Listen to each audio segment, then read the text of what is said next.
आप क्या समझते हैं, वफाकी आईनी अदालत के क़याम से सुप्रीम कोर्ट पर केसेस का दबाव वाकई कम होगा, इससे अवाम को फ़ायदा पहुंचेगा? और 27वीं आईनी तरमीम के बाद अदलिया की आज़ादी और गैर जानिबदारी पर क्या असर पड़ेगा? देखिए, पहली बात तो ये है कि जो ये कॉन्स्टिट्यूशनल कोर्ट बनी है और ये इसकी वजह से काफ़ी फ़ायदा होगा, क्योंकि हमारे यहाँ होता ये था कि जब भी कोई लड़ाई झगड़े होते थे सियासतदानों में, गवर्नमेंट और ऑपोजिशन में, तो ऑपोजिशन जो है भागती भागती कोर्ट जाती थी और तो उसके पास कोई चारा होता ही था, कोर्ट जाती थी और कोर्ट में पिटीशन फाइल करती थी और फिर वो चलता रहता था केस, कभी इधर कभी उधर कभी। तो ये इससे जो बाकी जो सुप्रीम कोर्ट का काम है, जो कि अपेलेट कोर्ट है, जो हाईएस्ट अपेलेट कोर्ट है पाकिस्तान की, जहाँ पे कि सारे केसेस की जो फाइनल फैसला वहाँ होता है, तो वो उसके पास तो टाइम ही नहीं होता इसका कि वो इन चीज़ों को देखे, अपनी चीज़ों को देखे।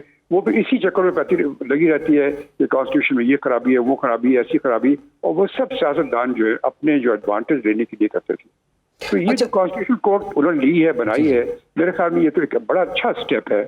और मेरे ख्याल में जहाँ तक कि मुझे याद पड़ता है, जब ये इनका जो बेनज़ीर में और नवाज शरीफ में जो फैसला हुआ था आपस में, जो एक चार्टर ऑफ डेमोक्रेसी में, जी, जो वो उसमें जो फैसला हुआ था उसमें यही हुआ था कि कॉन्स्टिट्यूशनल कोर्ट होनी चाहिए।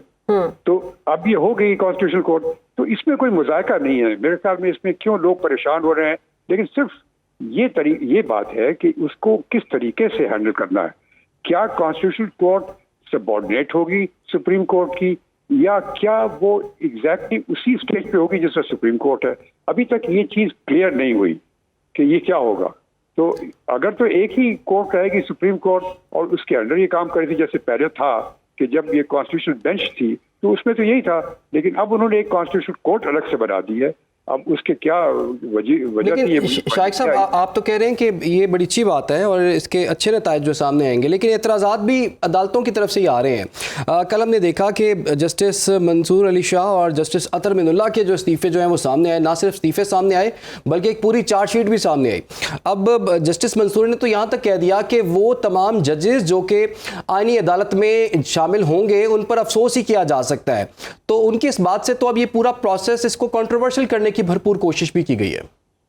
जी, देखिए, हुआ ये था बदकिस्मती से कि पिछले 5-6 साल में जो एक किस्म की जो ऑपोजिशन और गवर्नमेंट के दरमियान में जो लड़ाई झगड़े शुरू हुए, इस इतने हद तक कि वो लड़ाई झगड़े जो है वहाँ से ओवरफिल हो करके वो जजेस में भी आ गए।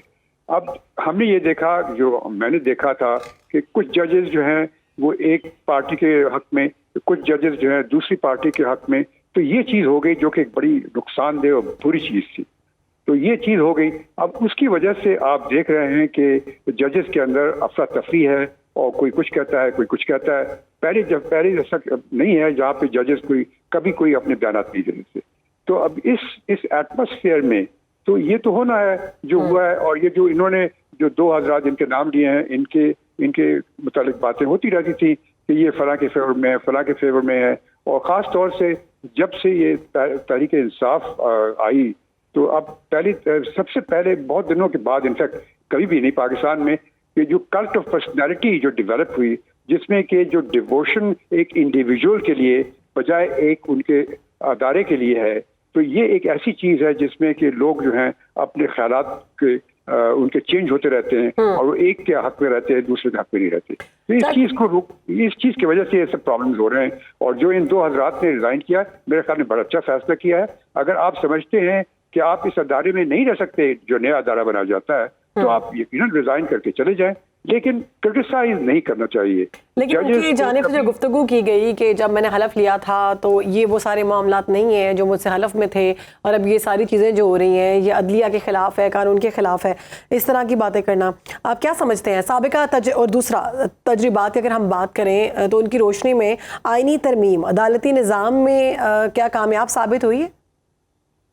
आईनी तरमीम, अब देखिए, जो कॉन्स्टिट्यूशनल अमेंडमेंट 18th अमेंडमेंट जो थी, जब वो नाफिज की गई थी, आपको याद होगा उसमें कितना शोर शराबा हुआ था, क्योंकि पहली दफ़ा फेडरल जो पावर थी फेडरेशन की, उसको चैलेंज किया गया था। और प्रोविंसेस को ज़्यादा पावर्स दी गई थी, जो कि पहले इस मुल्क में नहीं हुआ। ये मुल्क हमेशा एक सेटल निज़ाम रहा है और लड़ाई झगड़े हुए, लेकिन वो आहिस्ता आहिस्ता वो सेटल हो गए।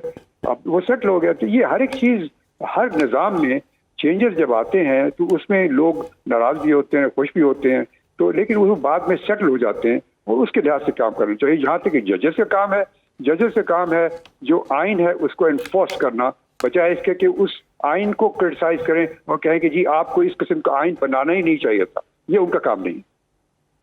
ठीक है, बहुत बहुत शुक्रिया आपका जस्टिस शाइक उस्मानी साहब, माहिर कानून, जो कि इस पर बात कर रहे थे जी। बड़ी कल से हम देख रहे हैं कि 27वें आईनी तरमीम के हवाले से काफ़ी बातें भी हो रही हैं और जिस तरह से जब ये पास हुई है उसके बाद अब वफाकी आईनी अदालत का क़याम भी अमल में लाया जा चुका है। उनके चीफ जस्टिस ने हलफ भी उठा लिया है, दीगर जजेस का भी हलफ उसमें हो चुका है, लेकिन एतराज़ात भी सियासी जमातों की जानिब से जो है वो सामने आ रहे हैं। और दो इस्तीफ़े जिनका जिक्र भी हमने कर दिया, जस्टिस मंसूर अली शाह और जस्टिस अतर मिर्ज़ा के, और कहा यह जा रहा है कि शायद अगले 36 से 48 घंटों में कुछ और इस्तीफ़े भी आ सकते हैं। बहरहाल जी, इस पर हमारी गहरी नज़र